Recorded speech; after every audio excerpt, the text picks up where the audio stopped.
Hello, and welcome to Introducing Me. I'm your host, Sarah. I started this podcast to get to know other people and lifestyles while discovering more about myself. Each episode, I will give a new guest a chance to discuss their background, culture, interests, or whatever they want to talk about to help increase all of our own worldviews. Today, I would like to introduce you to Kristof Morrow. He is a 34-year-old writer from Texas that now lives in Vancouver. He served in the U.S. Navy, has Tourette's, has gotten sober, and is an award-winning journalist. There's a lot of background in a lot of different things, so I'm happy to have Kristof here today. So thank you so much, Kristof. Why don't you tell the audience more about Yeah. yourself? Shakespeare. Um, well, uh, like you said, I grew up in Texas. I think I was born in the same hospital as Beyonce. I don't know that for certain, but there's just that energy that she left there. I picked it up. Is what I was looking for. Anyway, I'm kidding. Shakespeare. I grew up in the deep South, and I had a really rough childhood. Shakespeare, but I always found something noble in sacrifice, in self-sacrifice for especially when the cause seems abstract and so much larger than something you can conceive and arrange properly in your head to like to understand and to justify, and you do it anyway. I remember that impulse. I think was born when I saw that movie Saving Private Ryan as a kid, and it was the D-Day invasion. I ended up becoming a Navy corpsman, which is a medic, um, because I saw under fire the medic running uh, to perform rescue care uh, on someone that had been wounded, and it didn't matter that he was getting shot at. I thought that was extraordinary. I thought it was the most beautiful thing I'd ever seen, especially as a kid. Especially when it comes to humans, it seems relevant always to for us to like have a disclaimer like we're flawed, but sometimes we're not. Yeah. So I became a Navy corpsman and then discovered Shakespeare. Shakespeare. I have Tourette's. Shakespeare. And then one of my tics is that I say Shakespeare. And I when I learned I had Tourette's, I didn't know then. I wasn't diagnosed with anything because I couldn't figure out what it was. But that's what it was. It was a very late manifestation because Tourette's uh, syndrome is a syndrome is just a pattern of symptoms uh, that where the underlying cause is unknown. So Shakespeare, they don't know exactly what causes Tourette's, um, but I call it a river with eight mouths, and they lead into the same. I don't know. All of my symptoms flirt with each other. You know what I mean? OCD flirts with anxiety, depression, and all of that. Yeah. Well, great. I'm happy to, hear about different parts of your life. We'll talk about the service a little bit. Since you were just talking about your Tourette's and one of your tics, would you be willing to kind of share about your tics and whether, like, have they changed over time or kind of in what moments might they be more severe or if you have control over them? Shakespeare. I generally, I actually don't have much control over them. They're quite injurious. In fact, I lost the use of my thumb for like several months recently, and I've only started to be able to use it again, like as of a few weeks ago, and it still hurts a lot. Um, and I involuntarily hit things with my fist, like punch things, like my desk, like the corners of things. That's rough. Um, I punched myself in the face actually, um, and in the and I jabbed my own eyes out, and I punched I hit myself with the tips of my fingers in my throat, like I jabbed my throat with my fingertips. Uh, it's a lot of it is actually born of an extraordinary amount of physical violence, abuse growing up. I was punished like relentlessly, and so it's a really rare manifestation. I think of I've only met one other person with Tourette's that I haven't even met this person. I've only know this person through someone else. I haven't met him yet. but they have the same problem. They self mutilate because of Shakespeare. Their brain is so rigid and fixed on the notion that you have to receive violence every time you feel like you've done something wrong. Shakespeare. And so, as I OCD, I have a obsessive compulsive disorder. So I'm often ruminating on my past and anything I've ever done that I'm ashamed of, and I punish myself physically for it pretty aggressively. Shakespeare, and it's involuntary. But there's also a component of surrender to it after a certain point, because the OCD and the notion that you have done something wrong really envelops you and consumes you, and then you just I allow my fingers to dig further into my face and my eyes, or I hit myself harder, in some other way. And you mentioned how it was hard to get diagnosed. They didn't necessarily know, kind of the cause of the Tourette syndrome. So, what is it like, say, just general going to the doctors? And like, do you have a set group of people that they know your condition, or is it constantly like, this is just part of who I am? Shakespeare. Well, with Shakespeare, with physicians, it's actually, it's not super great. This because really, so it's most physicians are very uninformed. In fact, just to illustrate this in two ways. One, no doctor I've met knows much about Tourette's at all, and they've had to look it up, which is understandable. Being a physician is a lot of work and a lot of knowing. You got to know a lot of different stuff, like an extraordinary amount of stuff, and then you have to be able to link all of those things together to like make sense of human anatomy and biology and chemistry. And so when I go to when I meet physicians, I always have to instruct them often, and they generally, after a few minutes, they trust what I'm saying.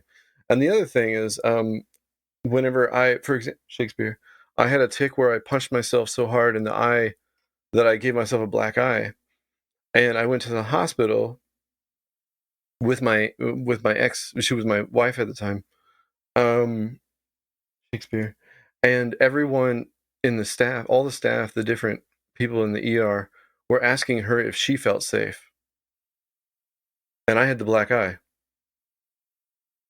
And nobody asked me if I felt safe. They asked if she felt safe. And they did it in secret. And it was a super great feeling. And if you had been asked if you felt safe in that moment, what would you have said? In retrospect, I would say I wasn't safe. And that's because contextually, my life was incompatible with like the way I want to live. I have a fondness and affection for humans. Um, I really get a kick out of observing people and participating with people and making people laugh. Shakespeare, most especially make people laugh. I enjoy that the most. In fact, yeah. So I'm really it's really hard for me, to when I think about that time. It was hard. I was alone. I was living out in the country, and at Shakespeare, I wasn't driving at the time because there's growing pains when you have a disease. Because Shakespeare, there's a lot of things that you learn you can or cannot do, and things that you believed you couldn't do, you can do in truth. And so, like I drive now, but I didn't drive then. Uh, and I've never been in an accident. I still haven't been one. And I've had Tourette's now for 7 or 8 years. Yeah, I've been diagnosed with it, and that's when the symptoms started to be rather reliable. No, and so I didn't feel safe. I wasn't safe because I was depressed. I was profoundly depressed. Now, do you find since this diagnosis, it's been a couple of years, you have more knowledge Mm-hmm. of what's going on? Are personal relationships a struggle, or are they something that you still strive for? I do struggle, Shakespeare, with personal relationship Shakespeare with personal relationships because of my tics and because of Tourette's, which is really just a way to describe a number of failures cognitive failures, right? Um, and one of those is that I can't regulate emotion very well. And so it takes my life has to be such that I pay attention to when I eat. I have to eat. I have to be diligent about when I eat and make sure that my blood sugar doesn't drop too low, because that's like I will literally go from like being the way I am now to being like very, very suicidal, like really suddenly. It's really strange. And then I feel better 15 minutes after I've eaten. Like it just goes away, and it's so frustrating. I cannot describe to you like what it can like.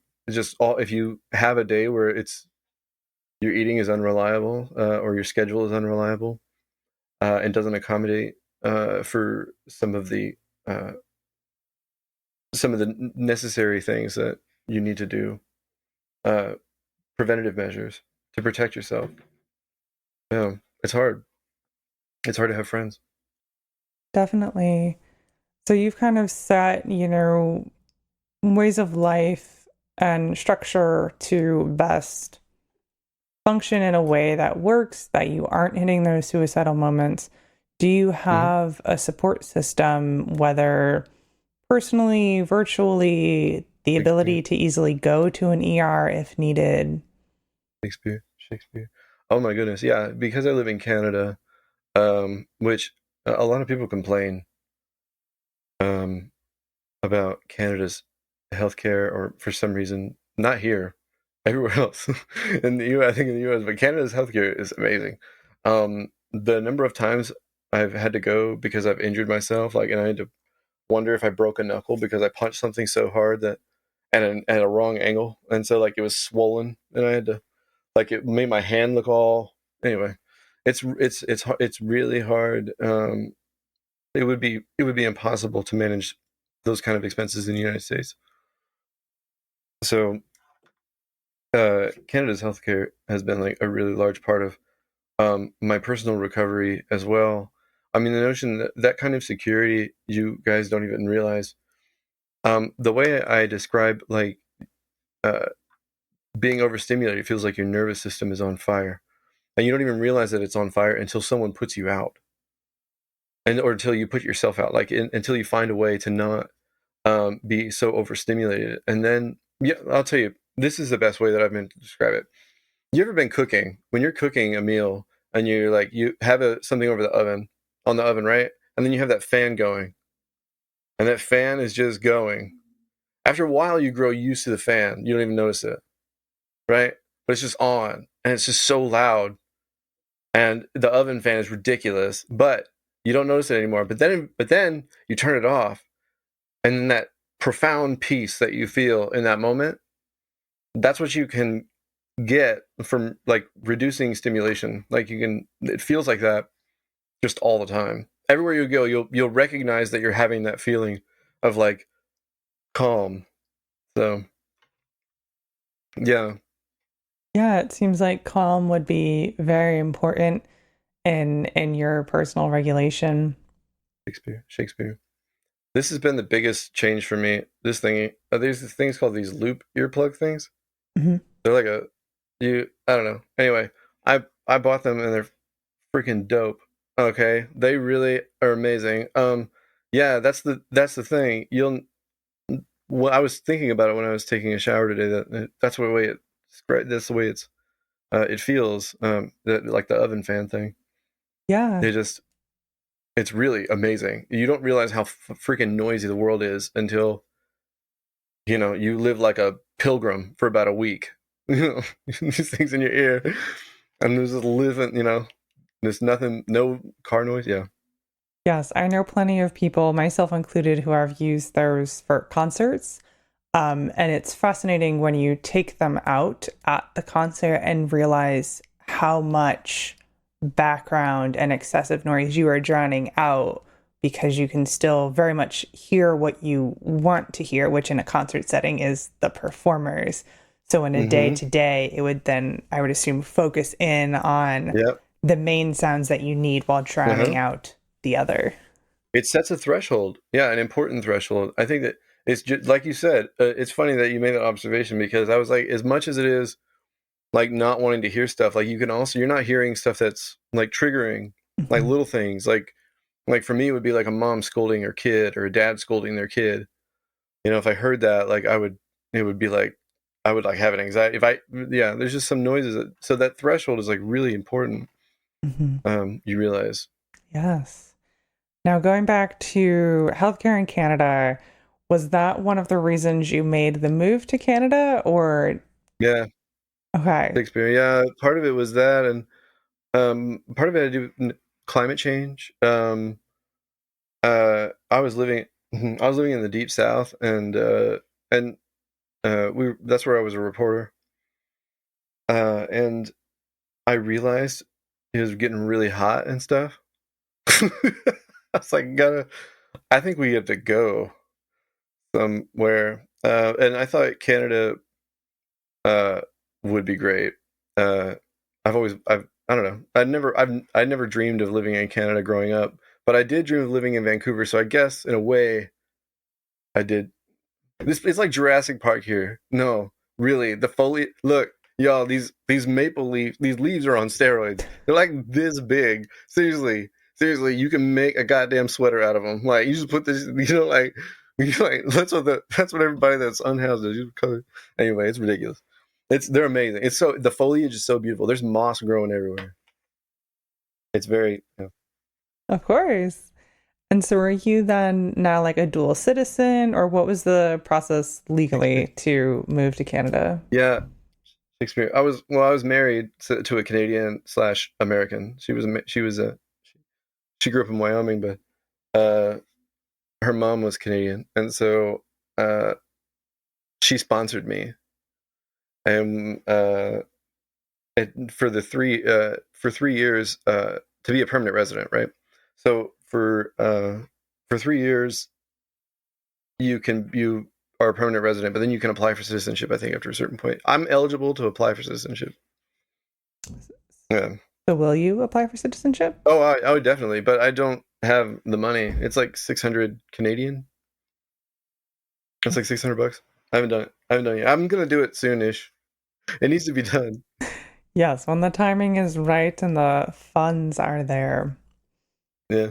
Now you mentioned being Shakespeare. a reporter in Texas. So what was that like? Well, it was pretty uneventful at first because I was doing sports reporting, which is, oh God, I tell you honestly, I had to. Oh man, it was the worst. Okay, this is really funny. All right, okay.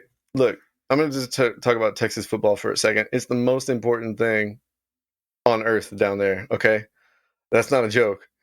In fact, like I'm not very good at football. I'm good. Like I'm not even that fast. But when I went into the Navy, I played football on a team. It was the corpsmen versus the cooks, the culinary specialists, and we played out in front of the hospital that we work at.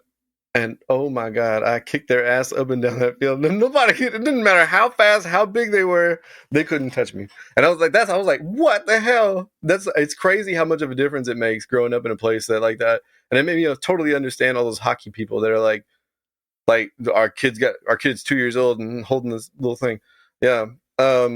So anyway, being a reporter was really uneventful. And, because again, I was covering sports and I had this team that was really, really bad, and it's not their fault. The coach has a certain amount. He has a certain amount of funding that he gets to work with, and or he or she or they. It doesn't matter. They get to work with, and so if they don't have the kind of like D1 schools or like 5A schools, I think there's 6A now, like 6,000 kids versus like 600 kids. The quality of talent you're going to be able to do, like to extrapolate from all of that, extract from that crowd is significant. And so that's what this team was put up against, like teams that were so much bigger. The schools are so much bigger, like 3 times bigger than they were.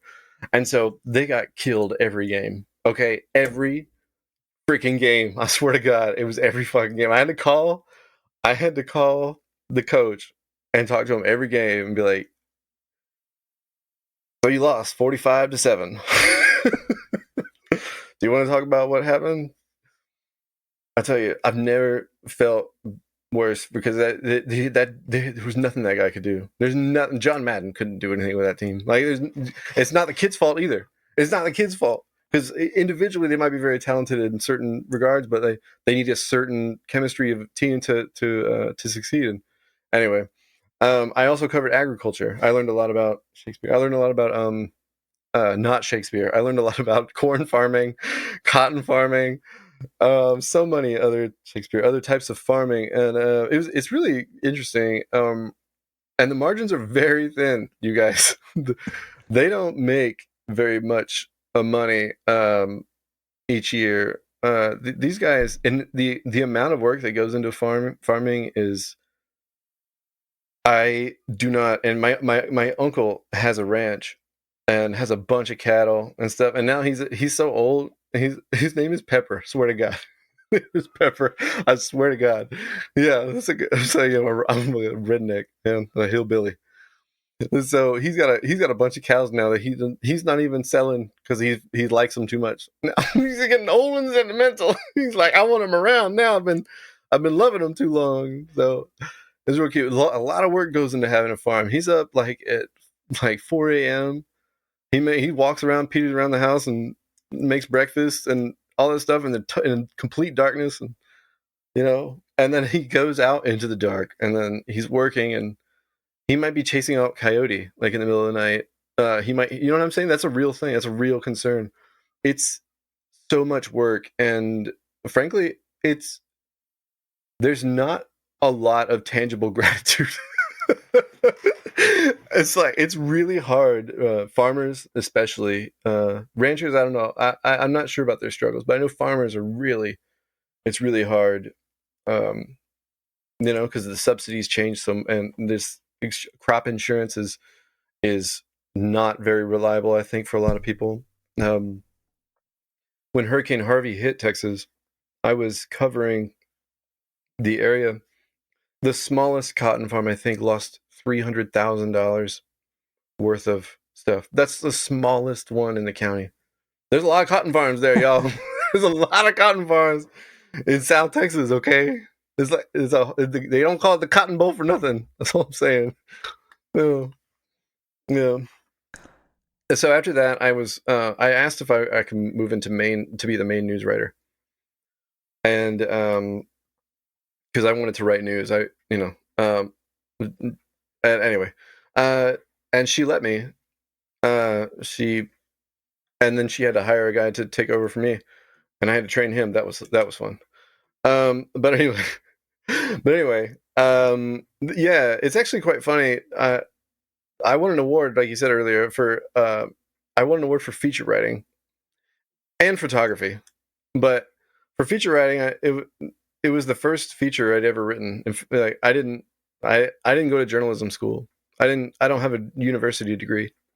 I just have a high school diploma and an EMT certificate, and then and some college. I went to like almost 2 years. I got most of my basics out of the way, but that's it. But anyway, I didn't know how to write a feature, and so I had to look it up on Google. I swear to God. This is not a joke. I read a WikiHow article first, and then I was like, wait a minute. Let me just find a writer that I admire, and a feature they wrote, and I'll sort of like figure it out. I'll devise my own, and I did, and I won an award for that.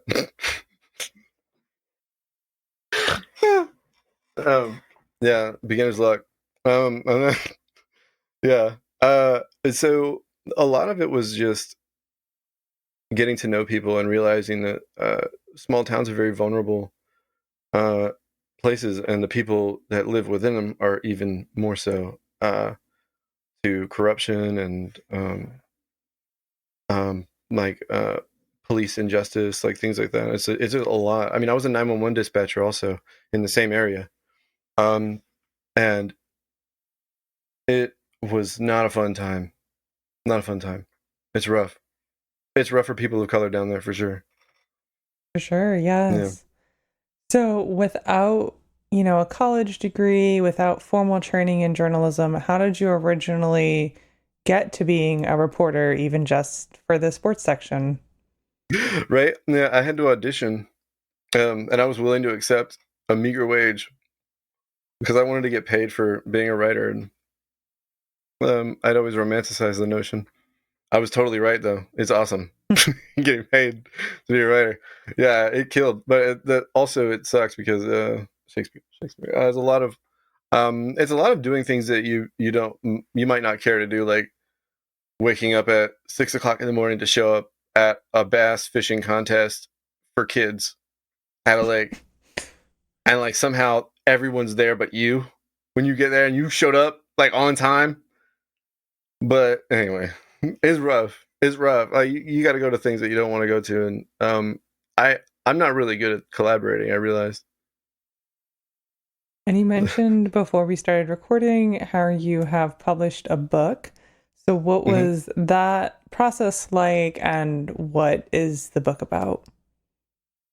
Well, first I want to say to anyone that wants to write a book, the most important quality is to keep going. Is that you have to inspire yourself with your work, and the only way to say anything that's worth reading or that inspires you, I'm sure, is going to be something that's comprehensive in nature, like it really truly describes different parts of reality and creates a coherent picture for the reader to understand, like this is the way things work. So there's so many, like if you want to become a writer, you have to try to weave your tapestry has to go all the way through humanities, everything through science, like because there's so many moments like um for example, Hannibal. I think Hannibal is a war conqueror from a long time ago. He found out that you could melt rocks with vinegar, like they just dissolve. They just dissolve, and that way he was able to like conquer some other part of the like country like that was formerly thought to be impenetrable in some way or something. Anyways, extraordinary stuff. But it's little things like that. When you try to understand like different parts of all of these different vocations, and then synthesize them to create a story that really demonstrates your study. Uh, and it's so again, like if you're not going to create anything worth reading unless you can find stuff that inspires you already that exists. Yeah, and so that's what I did. So I did it by accident, but that's because I've been Shakespeare. I've been writing for quite a while. I won some creative writing contests at the two. I went to two schools, two colleges, and the two colleges that I went to, I won they had an annual creative writing contest, and for poetry and short fiction, and I won all of them. And the same year, not the same year, two separate years. But anyway, the point is, uh, I realized that what Jordan Peele actually says. If you know Jordan Peele, Key and Peele, or if you've seen like Get Out, he directed that. He wrote and directed that. He's brilliant. He said that when he goes to create, it's like shoveling sand into a sandbox, right? And so, in that sense, he says that I'm shoveling it so that I can make sandcastles of it later. So it's very crude process. At your first draft, in fact, if I were to show you the first draft versus the final draft of my first book, they are it's completely rewritten, but the events stay the same. Everything stays the same event wise, but there's prose. You don't write prose in the first draft, never, unless you think of a really good line. Just move on. You gotta do events like you're writing a script, which is like if you've ever written a script. I've written a couple scripts. When you write a script, it's like like the dialogue, and then like you might have a brief thing, and depending on the director you're working with, they don't even want that in there, like telling like the person grabs their whatever, no, yeah. Um, anyway, so it's really about trying to find events that are compelling, intrinsically interesting, and finding a way to make them plausible in their connections. And it's really about also writing short stories. So you have to consider each chapter a short story that needs to be whole and complete and feel complete. So like, and because you don't want to get into the mentality that it's part of something larger, because when you do that, you distort reality in a way that's too omniscient to me. I think it's too manipulative, and so like, and it also sort of derails the randomness, chaos. That's a very relevant part of the reader's experience, is to like to feel like, whoa, what the heck was that? You know, how did that happen, and why did that happen? And it's because oftentimes the writer was like, you know what, I need to derail what I'm doing right now, and then they throw themselves off the track, and it's just a way to inspire intrigue. And yeah, so consider everything you write. Every scene within a chapter needs to feel like a short story too. Uh, Transitions. I don't know. There's so much. I spent hours a day, probably 14 hours a day, often most days, working, devising the plot of the entire series. So I did that in the first 3 months, and then built upon that structure, that careful construction, uh, in pieces. Um, and by the time 2.5, almost 3 months was, I'd written 162,000 words. For anyone that doesn't know, The Hobbit's 98,000 words. So it's a significant. It's almost double. It's almost not quite, but it's 1.8, 180%, whatever, longer, which is really um, a lot of words. It's a lot of words, uh, and the rewrite actually took more than a year to do, which is, it's much more careful. Every word, yeah, I love it. I love words so much. So then it sounds like this book is turning into a series. So can you share a little bit about, what the book is about, what the plans are for future potential books and that sort of thing? Shakespeare. Well, this I wanted to write an adventure ultimately for everyone, and I love Tolkien as much as, even obviously I think I would appreciate him in a different sense too, more so because as a writer. Um, but I love Tolkien's work. However, like, it omits certain modern sentiments that I feel like are critical. Well, like, the notion that people of color exist, for one, and then that, that there's transhuman. And there's people that, like, there's women warriors, and there's non-binary, and there's gay people, and there's all kinds of different demographics that are very relevant to people's lives, and to their identity. Uh, and so, and even and different disabilities. Shakespeare. There's people with cerebral palsy, blindness, deafness, people that were mutilated in some sense, or either in war. Um, in fact, if I were to describe, like, it's really my attempts to be comprehensive in my approach to fantasy. I see fantasy as always, uh, a lot of fantasies are very limited. They talk about their plot, the plot within it, and it's really not much beyond the two things, like the mission and the goal, right? And so for me, uh, it was about really describing the human experience within that world, rather than trying to create a fantasy world for the reader to live in. It was like, experience, like, what would it be like for real humans to live in a world like this? How would you react? How would it be like? What would it be like? And that's what I tried to demonstrate. And so there's a lot of the one thing that was really important to me, I think, was demonstrating healthy relationships between older women and young men. I feel like older women can appreciate the value and understand the value of young men, but that's not reciprocated, in a way that's healthy, I think. And so there's a lot of older women in the book that are really dope. And they're like, which is reflective of real life, of course. But they're awesome, um, and there's a bunch of them, and there's gay giants. There's there's pirates. There's emperors.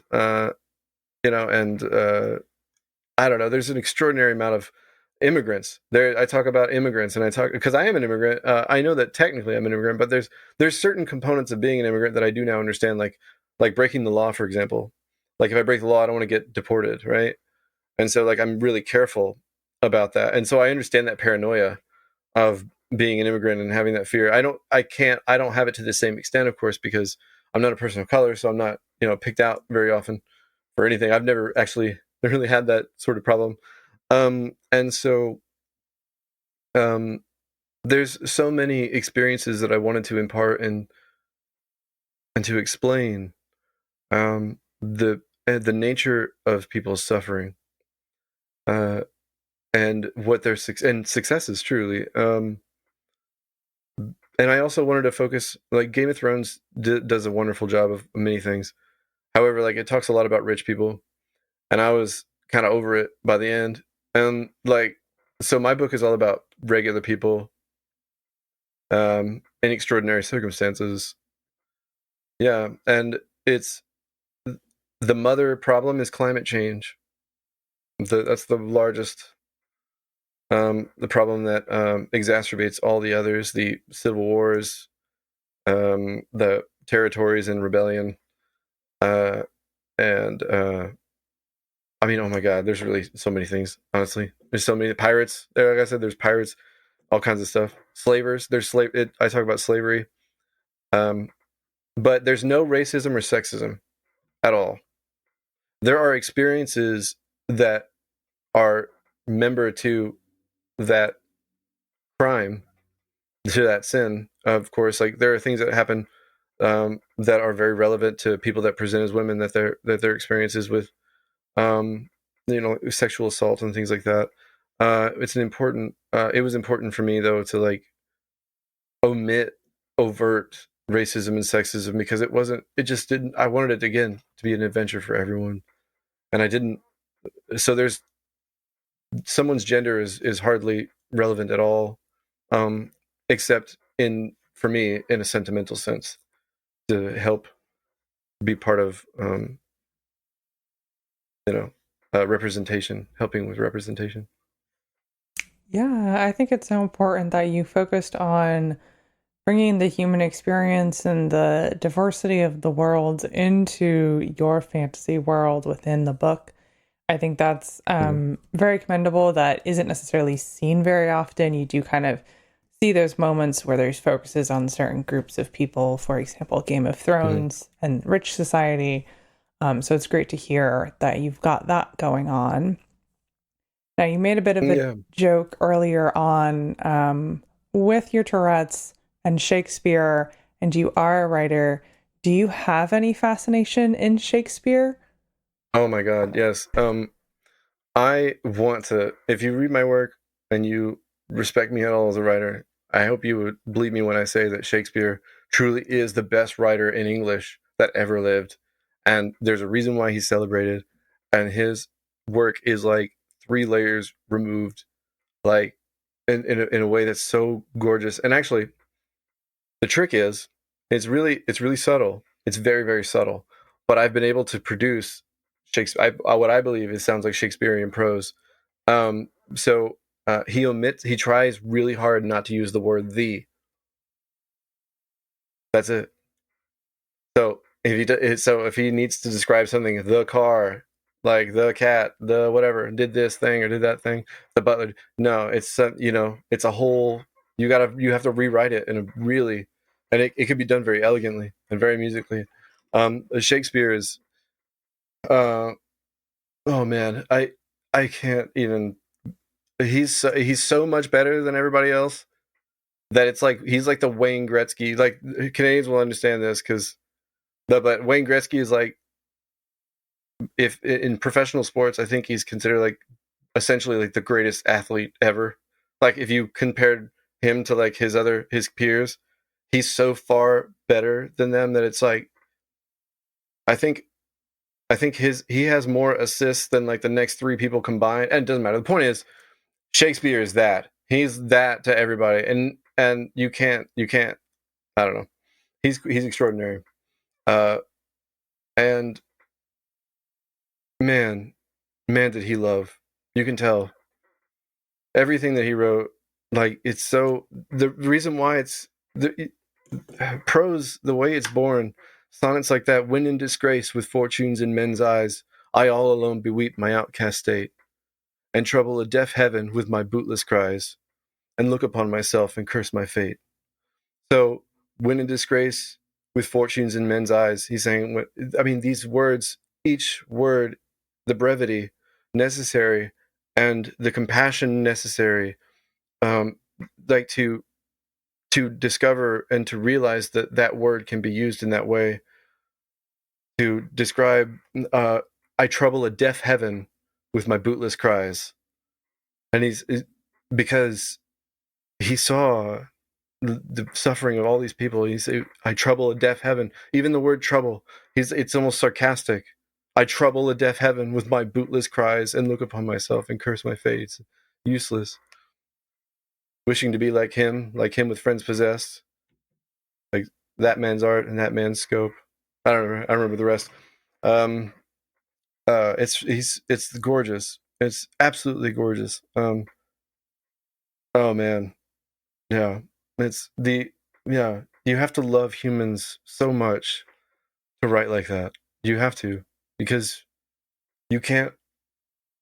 You wouldn't describe it that way if you didn't. Yes. And it's great to hear, your passion for Shakespeare and knowing his inspiration that he brings to your work, as well, to tie all of it together. Shakespeare. Now, going back, you did serve in the U.S. Navy, even though now you're living in Canada. Do you want to talk a little bit just about your experience as in the Navy? Yeah. um, you know, it's actually really funny because uh after a while it really does feel like a job, like a regular job, you know? Except you can go to jail for not showing up to work. Like it's a whole thing. It's a real serious thing not to show up to work. Or for duty, right? It's very, very punishable stuff. Um, First of all, you will not, you would not believe how boring boot camp is, actually. Like, a lot of it is just sitting around and waiting. Like, you're waiting for your appointment in the barracks. And let me tell you something. It's one of those things, like, for the first couple weeks, you're not allowed to do anything. But after a while, the drill sergeants, which they're called RDCs in the Navy, recruit division commanders, but I'll just call them drill sergeants. So they're not lenient at all at first, and then of course they get to know you, and then that dynamic changes significantly. um, for example, I remember there's a period where you have to go to general quarters. The general quarters means on a ship means that you're going into battle. Like, you need to get to your battle stations. General quarters, general quarters, like battle stations, and then you everybody runs to where they're going. It looks like one of them pirate ships, like where they're trying to get their cannons ready and their sails and all that stuff. It's people doing that. It's a whole thing. It's very serious. Yeah, and you have to stay up for like 24 hours straight, at least. You can't fall asleep or you fail. Like, you're not allowed to fall asleep, and so and at some points you're just sitting there, like you're sitting down. And then but you're moving from these room to room throughout the night, so you stay up all day, and then you go into the nighttime, and then you do this thing, and then when you're done, uh you have to stay up the entire next day also, and then you're not allowed to go to sleep until the nighttime. But they didn't do that to us. they said, okay. So one of my drill sergeant sounded like Mr. T. And so he talked like this. He had a really funny voice. And so he would say, y'all look for garbage underneath the bunks. And that meant go underneath the bunks and go to sleep. So we were hiding underneath the bunks because if anybody walked in with any kind of authority, it was like, get up and get out. But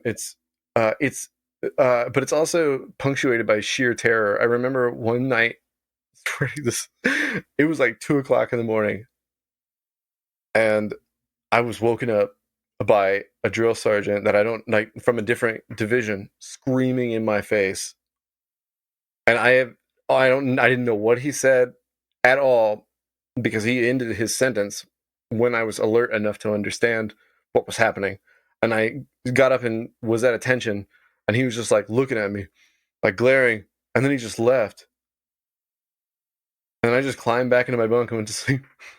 I didn't know what was going on. It was so bizarre. But anyway, after that, I went to corps school, which is corpsman, to be a corpsman, and learned triage, combat, casualty care, or TCCC, just a much broader version. And it's like it's basically getting your EMT certification, except the government's like, there's some other stuff you can do that we only let nurses do, but we're gonna let you do it too. So in the civilian world, there are things like I couldn't start IVs in the civilian world, and I wasn't allowed to like push certain meds. But in the Navy, they're like, no, you gotta go do that. Go do that for that guy, and then go do that for that guy and that guy. And it's weird.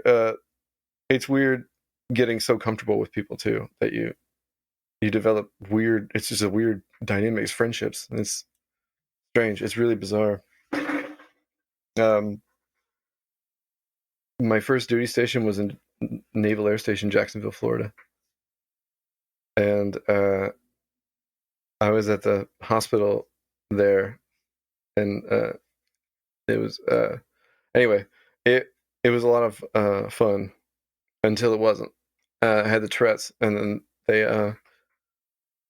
they offered me to get out, and I was like, hell yeah, because like if you are not deployable anymore, I would have been doing like sweeping and mopping and dusting things all day, and just not stuff that would have been stimulating.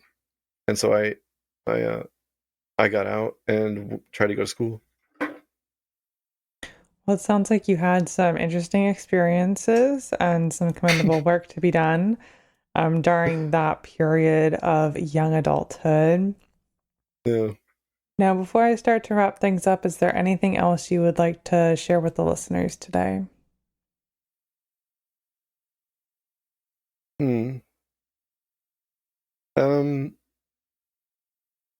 I think people should reflect on their contempt for humanity as a whole and realize that it's based on fear, and that we can bloom something more worthwhile and ennobling together.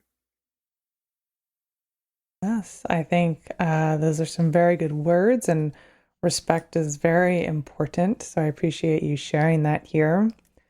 Now, as I mentioned before we started recording, at the end of all my episodes, I do ask my guests a random question. So my question for you today is, what sort of video game do you enjoy? Oh, MMORPGs.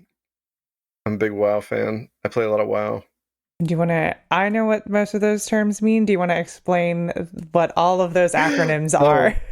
MMORPG. Well, an RPG, of course, is a role-playing game. Everyone knows that. And so Dungeons and Dragons is a role-playing game. You play a role, right? So, and MMO just means massive multiplayer online. It's online.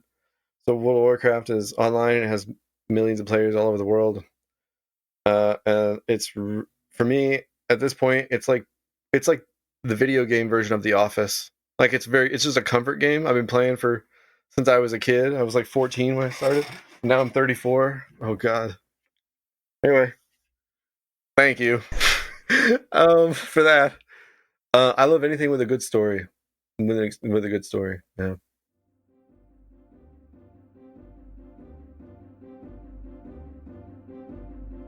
All right, that brings this episode to a close. If you would like to connect with Kristof, a link tree of his will be in the description. So that brings you to his social media, his book, along with other good links that he has provided that you can go and check out.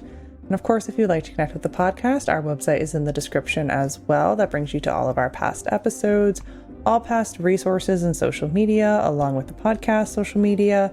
We are on Instagram, Facebook, and LinkedIn, so support of those pages is always appreciated. And if you would like to be a guest on the show, my email is in the description. That is always the best way to reach me. And if you would like to support the podcast monetarily, there is a link to do that as well. So thank you so much, Kristof, for spending time with me today, and to my listeners for taking the time out of your day to hear a new story. Until next time, bye. Bye-bye.